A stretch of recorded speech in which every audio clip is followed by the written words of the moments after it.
सद्बुद्धि, सन्मार्ग और कार्य का संकल्प देना, अडिग रहे विश्वास तुम पर, ऐसा अंतः कर देना, मेरे हृदय में आने में तुम्हें कोई संकोच न हो।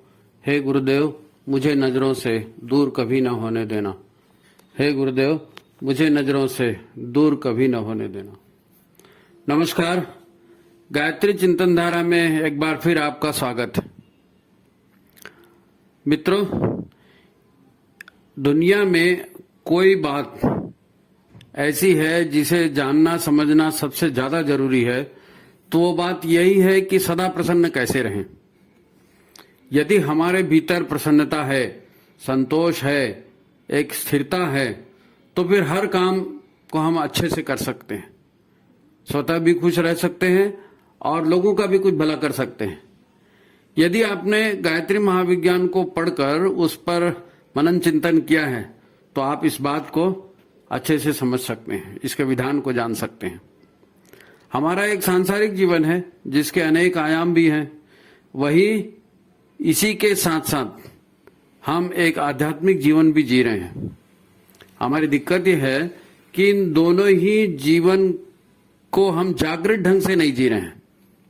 जागृत ढंग से नहीं जी, कुछ मान्यताएं, कुछ धारणाएं हमने बना के रखी है और उसी के आधार पर आंख मूंद करके बिना सत्य की परीक्षा किए, ये देखे हुए कि भी परिस्थितियां हैं, कुछ बदल भी सकता है, चेंज हो सकता है, नहीं, हमको मालूम है ऐसी होता है, अब हम उसी आधार पर जी रहे हैं, जागृत होकर नहीं जी रहे हैं।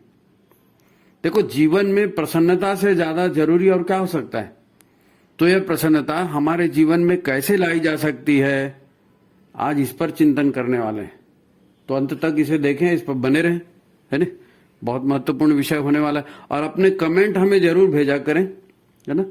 चैनल को लाइक कर लें, सब्सक्राइब कर लें जिन्होंने नहीं किया है। तो चलिए फिर बात को शुरू करते हैं, बड़ी महत्वपूर्ण बात है। मित्रों, गायत्री महाविज्ञान सिर्फ पूजा पाठ, आरती चालीसा या जप यज्ञ के बारे में ही नहीं बताता। ये चेतना के विकास का एक समग्र ग्रंथ है। आध्यात्मिक होने का यह अर्थ नहीं है कि आप सदा गंभीर बने रहें, मुंह लटकाए रहें, है ना। आपके लिए हंसी मजाक कोई वर्जित विषय नहीं है। आप ढेर सारी प्लानिंग दिमाग में रखते हैं और चाहते हैं कि सारी दुनिया आपको समझे और आपके काम में सहयोग करे, पर ऐसा तो होता नहीं। तब आप तनाव पाल लेते हैं, आपका तनाव और ज्यादा बढ़ने लगता है। तो प्रसन्नता कैसे आएगी? इसे ठीक से समझना पड़ेगा कि हमारा मन मस्तिष्क प्रसन्नता का अनुभव करता है, तब वास्तव में हमारे भीतर में क्या होता है, हम क्या करते हैं तो क्या होता है, तो हमें खुशी या दुख होता है, ये हमें जानना जरूरी है ना। हमारे द्वारा पचाया गया भोजन शरीर की विभिन्न ग्रंथियों को ऊर्जा देता है, पूरे शरीर को ऊर्जा देता है। हमारा मस्तिष्क और सारा संवेदना तंत्र जो कि शरीर के कोने कोने तक फैला है, इस ऊर्जा का सर्वाधिक उपयोग करता है ना। ये पूरा तंत्र विशेष तरह की कोशिकाओं से बना होता है, इसको न्यूरॉन्स कहते हैं, है ना। न्यूरॉन्स कोशिकाएं, ये न्यूरॉन्स मस्तिष्क से शरीर के कोने कोने तक सूक्ष्म संदेशों को भेजते हैं और वहां से संदेश मस्तिष्क तक वापस भी लाते हैं। हम में से हर आदमी प्रसन्न रहना चाहता है, फिर प्रसन्न क्यों नहीं रह पाता? सब तो चाहते हैं खुश रहें, फिर क्यों नहीं रह पाते? जब भी हम कुछ करते हैं, देखते हैं, सुनते हैं या इंद्रियों से कुछ अनुभव करते हैं, तब हमारा मन इनके बारे में अच्छी या बुरी राय हमारे मस्तिष्क को देता है। ये बहुत महत्वपूर्ण विषय है ना। सुझाव देता है मन, पर काम करता है मस्तिष्क। एक बात और, मस्तिष्क सहित शरीर के हर अंग में अनेक ग्रंथियां हैं जिनसे तरह तरह के सूक्ष्म रसायन और हार्मोन्स आदि बनते रहते हैं। यह हार्मोन्स बड़े महत्वपूर्ण हैं। इन्हीं की प्रेरणा से शरीर काम करता है, हमारी गतिविधियां घटती हैं, बढ़ती हैं। ये हार्मोन्स ही हैं जो हमें सुखद या दुखद अनुभूतियां कराते हैं। हमारे काम की बात इतनी है कि हमारे मस्तिष्क में 4 तरह के हैप्पी हार्मोन्स बनते हैं, इसके बारे में हम जान लें। खुश रहना है तो हैप्पी हार्मोन्स कैसे बनते हैं, क्या काम करते हैं, ये आपको जानना पड़ेगा।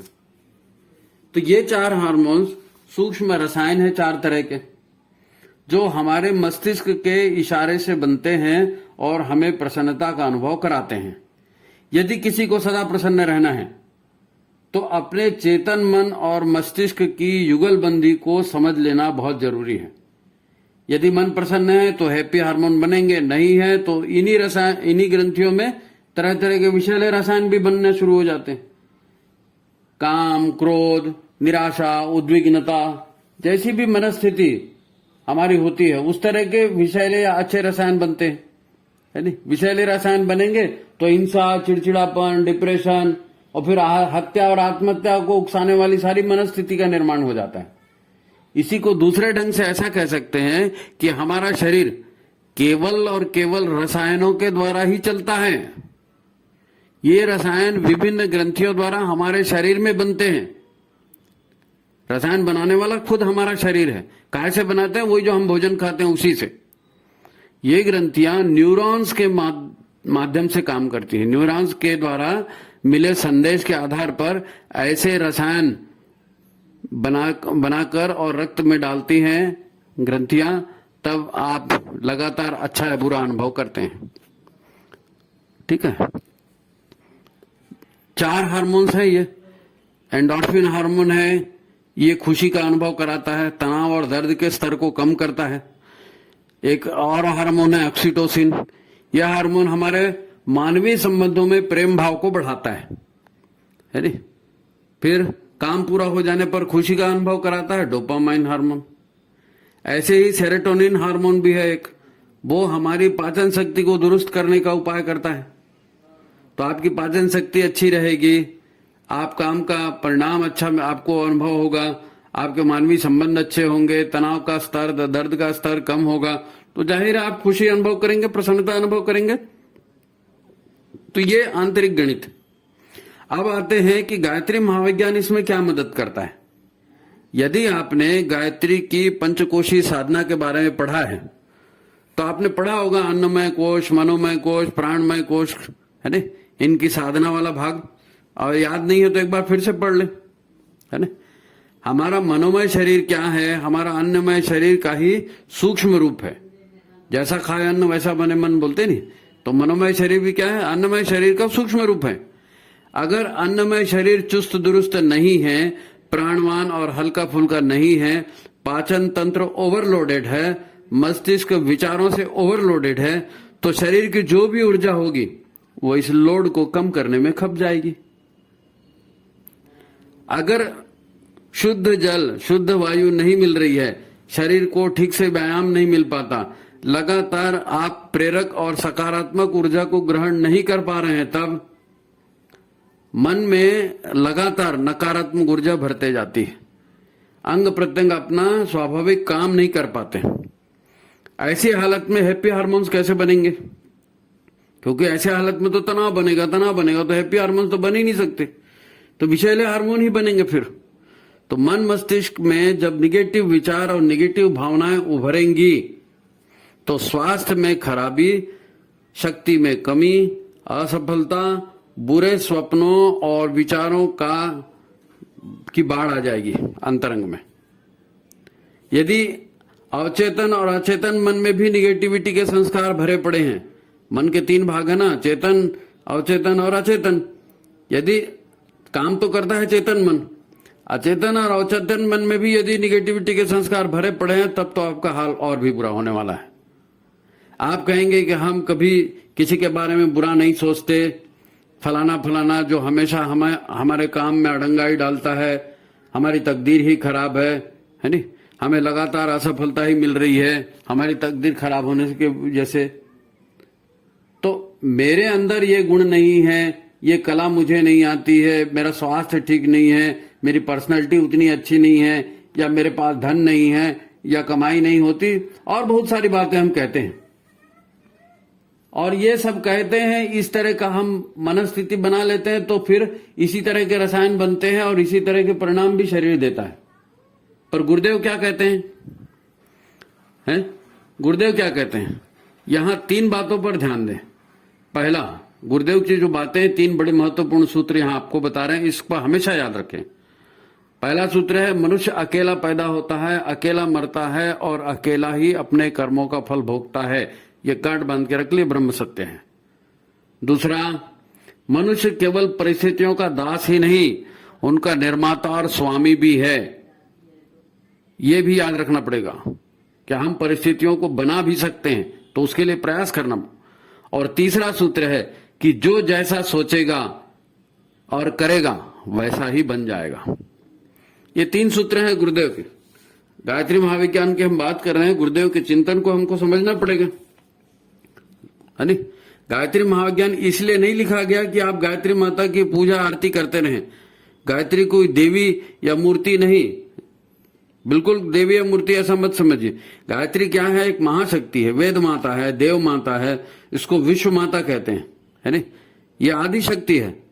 सविता देवता या सूर्य से ये सारी शक्तियां सतत सृजित हो रही हैं, है नहीं? जीवन तो उसी से चल रहा है, सूर्य से। सूर्य ना हो तो जीवन कैसे चलेगा, है नहीं? उसका साथ हमें मिल जाए। किसका साथ? सविता देवता का साथ और उस आदि शक्ति का साथ, तो फिर तो बल्ले बल्ले। आदि शक्ति का साथ मिल जाए तो बल्ले बल्ले। तो गायत्री महाविज्ञान नामक पूरा ग्रंथ यही बताता है कि उस दिव्य शक्ति से कैसे जुड़ा जाए, कैसे अपने भीतर के निगेटिविटी को खत्म किया जाए, है नहीं? ये बात शब्दों को याद करने की नहीं है। आप केवल उसके शब्द को याद कर लें कि भाई मेरे को फलाने जगह प्रवचन देना है तो मैं नोट्स बना लूं, तो ऐसा प्रवचन देने के नोट्स बनाने की बात नहीं है ना। बात है उन तरीकों पर जीवन को ढालना, जो तरीके गायत्री महाविज्ञान में बताए हैं, जो कार्य और परिणाम के सूत्र गायत्री महाविज्ञान ने बताए हैं, उसको जीवन में उतारना पड़ेगा, तब तो फल देगा। उस पर कितना भी भाषण देते रहो, भाषण से क्या होने वाला है नहीं? कोई ईमानदारी से प्रयत्न करेगा तो वे शक्तियां स्वयं उसकी ओर आकर्षित होंगी। ये विधान है, इसीलिए तो लिखा गया है। अपने भीतर की स्थिति, निगेटिविटी या अपने भीतर के कषाय कल्मश माने ऐसे निगेटिव भाव, ऐसे निगेटिव कर्मों के संस्कार, ये सब हमारे अंदर बड़े बड़े रहते ना। तो निगेटिविटी या कषाय कल्मश का व्यवहार न करते हुए उन्हें अपने से दूर करना है हमको, तो ये जागृत रहकर ही करेंगे, है ना। कषाय कल्मश से दूर आप कैसे, कौन सी गलत बात है, ये कैसे निर्णय करोगे आप? जब तक अध्ययन नहीं करेंगे, जब तक इन सूत्रों का पालन नहीं करेंगे जो गुरुदेव ने कहा है, तो आपको समझ में ही नहीं आएगा कि किसको अडॉप्ट करना है, किससे दूर रहना है। अपने भीतर जब हम ऐसा करेंगे, है ना, तो अपने भीतर पात्रता स्वयं बढ़ेगी। गायत्री महाविज्ञान के अनुसार जीवन को चलाएंगे तो पात्रता स्वयं बढ़ेगी। गायत्री महाशक्ति स्वयं गुरु के रूप में आपका मार्गदर्शन भी करते जाएगी और सारे रास्ते खुद ब खुद खुलते जाएंगे, क्योंकि आप आचरण कर रहे हैं ना। आचरण से आपके भीतर में वो मार्ग बन रहा है, आपके भीतर का जो ऊर्जा शरीर है वो व्यवस्थित होगा। अभी तक हम स्थूल शरीर और मन शरीर की बात करें तो ऊर्जा शरीर भी तो है ना। तो गायत्री महाविज्ञान की जितनी भी साधनाएं हैं, तौर तरीके, ये काहे के लिए? ऊर्जा शरीर को बेहतर बनाने के लिए।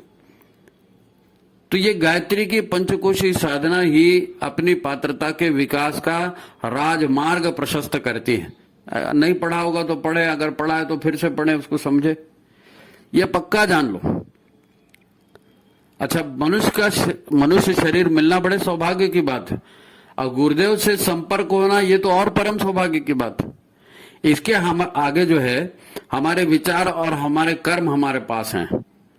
आपको मनुष्य शरीर मिल गया, आपको इतना अच्छा गुरु का सत्संग मिल गया, उसके बाद आप अपने विचारों पर तो आपको कंट्रोल करना पड़ेगा ना। काम तो आपको करना पड़ेगा, गुरुदेव तो नहीं करेंगे। तो जैसा करेंगे वैसा ही होगा। हमने जैसे भाव रखे, हमने जैसे संकल्प रखे, हमने जैसे विचार करे, इसीलिए तो हम स्त्री या पुरुष के शरीर में हैं आज। स्त्री उचित भावना रही तो स्त्री शरीर में गए, पुरुषोचित भावना रही तो पुरुष शरीर में गए, है नी। निश्चित संबंधियों या वातावरण विशेष में हमारा होना हमारे ही विगत कर्मों और वासनाओं और संस्कारों और भावनाओं का, इन सब का मिला जुला परिणाम। हमने ऐसा सोचा, ऐसी वासनाएं पाली, ऐसे संस्कार पाले, तो आज हम इस स्थिति में हैं। इसे ही कर्म बंधनों का परिणाम भी आप कह सकते हो। स्थूल शरीर से तो हम कार्य करते हैं, मानसिक शरीर से भी हम काम करते हैं, कामनाएं पालते हैं ना, वासनाएं संग्रहित करते हैं। ये सब हमारे भीतर संग्रहित होकर इनके संस्कार हमें हमारा भविष्य बनाते हैं। मतलब इनकी सूक्ष्म ऊर्जाओं से है। ये जो भी हम सोच रहे हैं ना, ये सोचना एक कर्म है। वो तो आपने सोच लिया, फिर बदल गया, दूसरा विचार आ गया, लेकिन जो आपने सोचा उसके सूक्ष्म संस्कार तो डिपॉजिट है ना, वो डिलीट नहीं हुए, वो तो डिपॉजिट हैं, है नहीं, जो हमारे अचेतन मन में लगातार संग्रहित होते रहते हैं। इन्हीं संग्रहित ऊर्जाओं का परिणाम है हमारा आज का वर्तमान। पिछले ऊर्जाओं के संग्रह का ही परिणाम है। हमें जो भी शरीर मिला है, जो भी विचार मिले हैं, जो परिवेश मिला है, जो लोग मिले हैं, वो हमारे कर्मों की वजह से, कर्मों के संस्कार की वजह से, हमारे चिंतन के संस्कार की वजह से ही है। संक्षेप में गायत्री साधना क्या है? भीतर की निगेटिविटी को दूर करना, जो कषाय कलमश, अनवांटेड जो संस्कार है नी, इनको दूर करना। इसीलिए सारे काम बताए गए हैं गायत्री महाविज्ञान में, है नी। ये संग्रहित निगेटिव ऊर्जा ही है जो जीवन में दुखों का प्रमुख कारण है।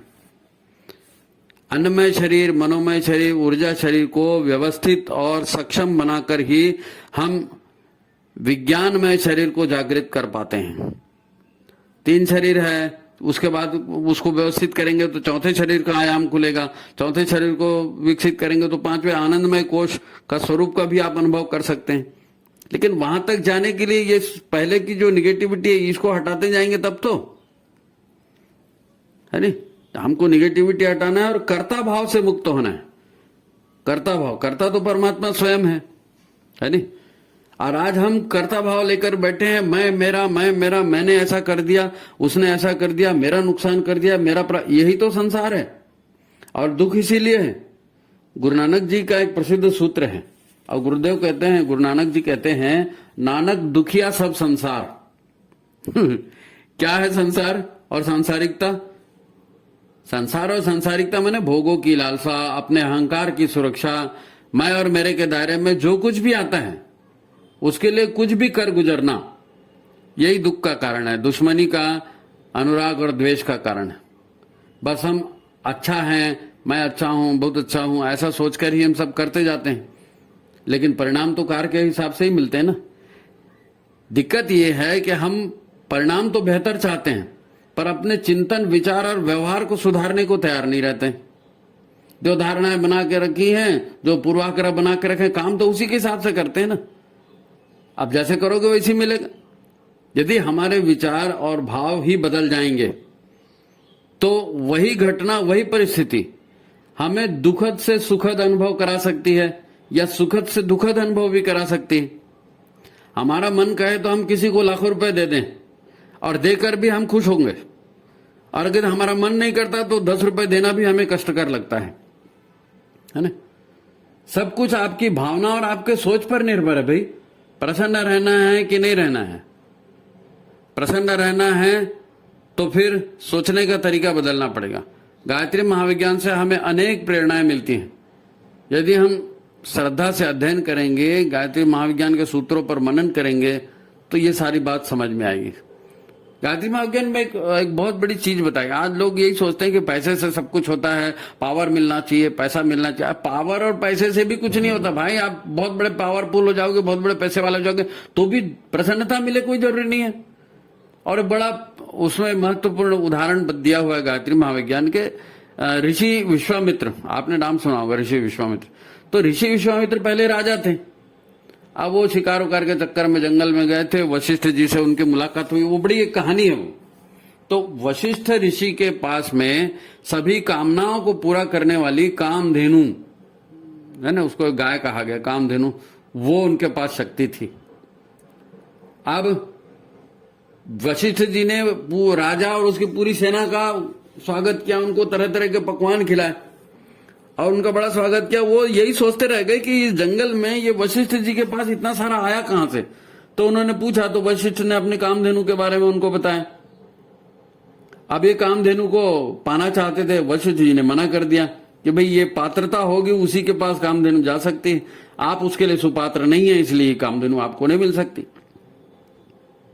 अब वो महाराज राजा थे विश्वामित्र, उस समय अपने अहंकार में थे, अपने शक्ति का अहंकार था, धन वैभव सब कुछ था। बोले मैं बोल रहा हूं इतना बड़ा राजा, इतना बड़ा पैसा मेरे पास है, इतनी शक्ति मेरे पास है, और ये ब्राह्मण जंगल में बैठा है, ये मेरे को नहीं दूंगा बोलते।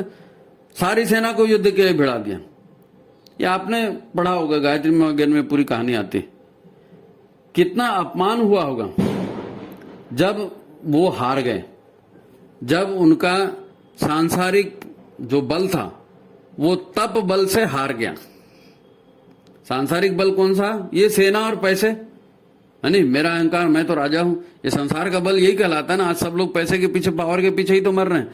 तो ये पैसा और पावर तो ढेर था विश्वामित्र राजा के पास, लेकिन वो उसमें पात्रता नहीं थी कि वो कामधेनु को हासिल कर सके। तो वो पात्रता मिलेगी तो सब कुछ मिल जाएगा आपको, है नहीं। तो अध्यात्म की शरण में आए। उन्होंने क्या कहा था विश्वामित्र ने उस समय? धिक बलम क्षत्रिय बलम ब्रह्म बलम बलम बलम, कि क्षत्रिय बल ये सांसारिक बलों की शक्ति का एक प्रतीक है कि संसार में आप कितना भी पावर, कितना भी धन संपत्ति, कितना भी अधिक कर लो, आध्यात्मिक शक्ति के सामने वो कुछ नहीं है। असली ताकत, असली शक्ति जो है आध्यात्मिक शक्ति ही है। इसलिए कहा धिक बलम क्षत्रिय बलम ब्रह्म बलम बलम बलम, क्योंकि वशिष्ठ जी के पास ब्रह्म बल था, ब्रह्म ऋषि थे वो, है नहीं। तो उस बल को अपने परिश्रम से पाया भी जा सकता है। अब विश्वामित्र ऋषि ने अपना, उस समय वो ऋषि नहीं थे, राजा थे, लेकिन उन्होंने सब छोड़ दिया राजपाट और फिर साधना की, है ना, गायत्री को सिद्ध किया और भूत शक्ति को प्राप्त किया, उस कामधेनु को भी प्राप्त किया। नया संसार बनाने की शक्ति उनको प्राप्त हो गई। तो जब विश्वामित्र जी नया संसार बनाने की शक्ति प्राप्त कर सकते हैं, तो एटलीस्ट हम अपने आप को सुखी प्रसन्न तो रख ही सकते हैं, अपने आप को सुखी प्रसन्न तो रख ही सकते हैं। तो इस जो है सिद्धांत को समझना पड़ेगा, इस नियम को समझना पड़ेगा। ये दुनिया की सच्चाई है, यानी पैसे से और मान सम्मान से और पद प्रतिष्ठा से सब कुछ नहीं मिल सकता। खुश होना, प्रसन्न होना जो है ये अलग बात है। तो फिर सदा प्रसन्न कैसे रहें? अपने विचारों को, है ना, अपने विचार करने की शैली को बदलकर ये संभव हो सकता है। निगेटिव विचार, भौतिक स्वार्थ और भोगों के विचार ये आपको समेटते हैं, लोगों से काट देते हैं, है ना, अकेला कर देते हैं, अनिश्चितता और चिंता में डाल देते हैं। मेरा कैसे होगा, ये कैसे होगा, आप चिंता में पड़ जाते हैं। इससे आपके भीतर का सारा रासायनिक संतुलन बिगड़ जाता है और आप ही को नुकसान देने लगता है, आप दुखी हो जाते हैं। दूसरी तरफ यदि आप ईश्वर को ही कर्ता मानते हैं, है नहीं, और मैं और मेरा के भाव से आप मुक्त होते हैं, उतावलेपन से बचाते हैं खुद को, खुशियां बांटने और सेवा करने को आप तैयार होते हैं, कर्म फल के अकाट्य सिद्धांत को आप समझकर अनीति से दूर रहते हैं, तो आप फिर चिंता मुक्त भी होते हैं, है नहीं। उतावलेपन को खो देंगे, उतावलापन छोड़ देंगे, उत्तेजना से बचेंगे तो शांत और प्रसन्न भी रहेंगे। तो गायत्री महाविज्ञान इसका सही मार्गदर्शन करता है और स्थायी भौतिक सुखों से स्थायी प्रसन्नता और शांति का मार्ग दिखाता है। अस्थायी भौतिक सुख अस्थायी हैं और स्थायी सुख का है ये शांति का मार्ग, प्रसन्नता का मार्ग, ये अध्यात्म से आपको आएगा। तो गायत्री महाविज्ञान इसका सही मार्गदर्शन करता है। मित्रों, जीवन एक बड़ी अबूझ पहेली है नहीं। इस पहेली को डिकोड करना पड़ेगा। हर आदमी अच्छा सोचकर अच्छा ही कर रहा है, अच्छा ही खा रहा है, अच्छा ही सब कुछ अच्छा कर रहा है, तो बुरा क्यों मिल रहा है? बुरा इसलिए मिल रहा है कि जो आपको दिख रहा है वो सही नहीं है। डिकोड करना पड़ेगा लाइफ को, ठीक से कोड करके समझना पड़ेगा। तो लाइफ को समझने का प्रयास करें, है ना। गायत्री महाविज्ञान इसमें आपकी मदद करेगा। तो सदा प्रसन्न रहने का ये तरीका है। आपको कैसे लगा ये आज का विषय, आप जरूर कमेंट करें, इसे ज्यादा से ज्यादा लोगों तक पहुंचाएं, शेयर करें, ठीक है। तो आज की बात यही समाप्त करते हैं। कोई प्रश्न होंगे, कुछ इस तरह की बातें होंगी, सुझाव होंगे तो आप भेजा करिए। तो सबको नमस्कार, प्रणाम।